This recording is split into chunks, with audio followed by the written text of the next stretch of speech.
देवेंद्र जी सरपंच भी उपस्थित हैं पीर बौली से, सागर सरपंच रत्तू वाले से, ये भी सुबह से हमारे साथ चल रहे हैं। मैं अब निवेदन करूँगा हमारे आदरणीय जिला परिषद के चेयरमैन, हमेशा आपके बीच में रहने वाले, आपके साथ कंधे से कंधा मिलाकर काम करने वाले श्री रमेश खस्टर।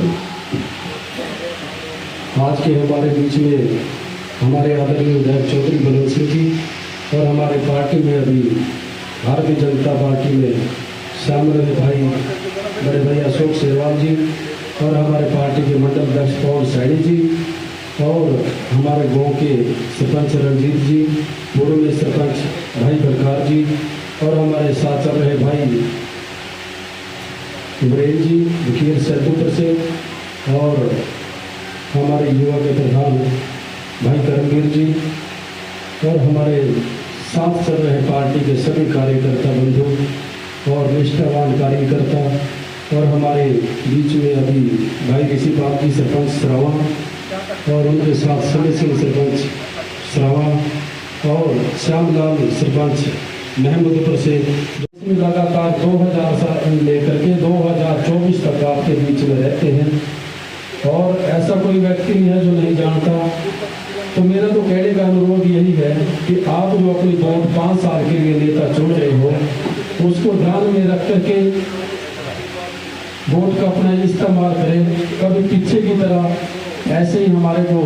5 साल में अपने नेता को ढूंढने के लिए मिले। और मैं आपको एक बात और भी कहना चाहता हूँ कि हमारी भारतीय जनता पार्टी ने जो पूर्व में हमारे मुख्यमंत्री मनोहर लाल जी थे, तो उन्होंने एक नारा दिया था कि जो भी विपक्ष का एमएलए होगा उसको भी हम 5 करोड़ रुपए प्रत्येक साल देंगे। और ये कहने और मैं आपको तथ्यों के मुताबिक बात बता रहा हूँ कि सभी विपक्ष के जितने भी एमएलए हैं सभी को 5-5 करोड़ रुपया पर साल में मिला है। तो मैं आपसे सरपंच साहब जो बैठे होंगे मेरे कि मैं पूछना चाहता हूँ कि 5 साल में क्या कोई उन्होंने ग्रांट दी है? सिर्फ भारतीय जनता पार्टी ने जो सरकार से पैसा आया है वही आया है, लेकिन उन्होंने अपने ग्रांट से कोई पैसा कहाँ दिया है कहाँ नहीं दिया इसका हमें नहीं पता। तो मेरा तो आपसे अनुरोध यही है कि कांग्रेस वाले झूठ बोल करके आपकी वोट तो जरूर ले जाएंगे, एक बार आपको ये भी कहेंगे, कभी ये आपको एक नारा दे देंगे कि ये तो विधानसभा में भी कहते हैं, अभी जो लोकसभा में पीछे इन्होंने एक एजेंडा चलाया कि ये संविधान को बदल देंगे और अनेक तो ये प्रोपगंडे करते हैं। अभी माननीय पीछे प्रधानमंत्री पिछले हफ्ते कुरुक्षेत्र में आए थे, उन्होंने मैं आपको एक बात बताना चाहता हूँ कि मंच से अभी घोषणा भी की है कि जो हमारा संविधान है ना तो इसको कोई चेंज कर सकता है और जो इसमें रिजर्वेशन है चाहे वो एससी है चाहे वो ओबीसी है इसको भी कोई नहीं चेंज कर सकता। उन्होंने एक गारंटी दी है कि अगर इस रिजर्वेशन को कोई चेंज भी करेगा तो मैं इतना तक जिंदा हूँ कभी ऐसा काम नहीं होने दूंगा।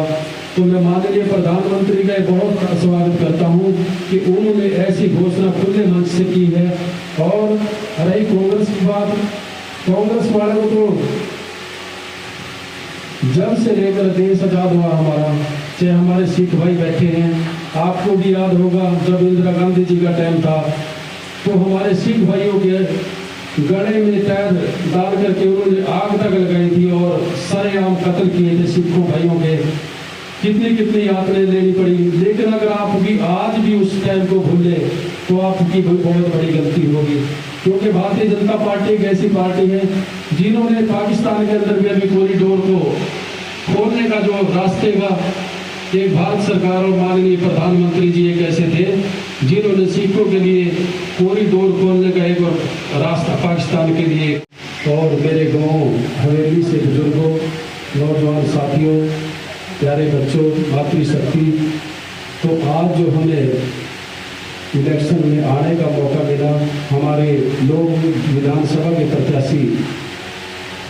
आदरणीय बलवंत सिंह जी जिनको भारतीय जनता पार्टी ने आपके बीच में हमारा कैंडिडेट कमल का फूल बना करके भेजा है। तो मेरा तो कहने का आपको एक ही भाव है कि विधानसभा का चुनाव है, विधानसभा का चुनाव आप 5 साल के बाद एक बार करते हैं तो मेरा आपको सुझाव भी है और कहना भी है कि आप ऐसा मत कर देना कि पिछली बार आपने यहाँ से रेणु बालाजी को बना करके भेजा। मैं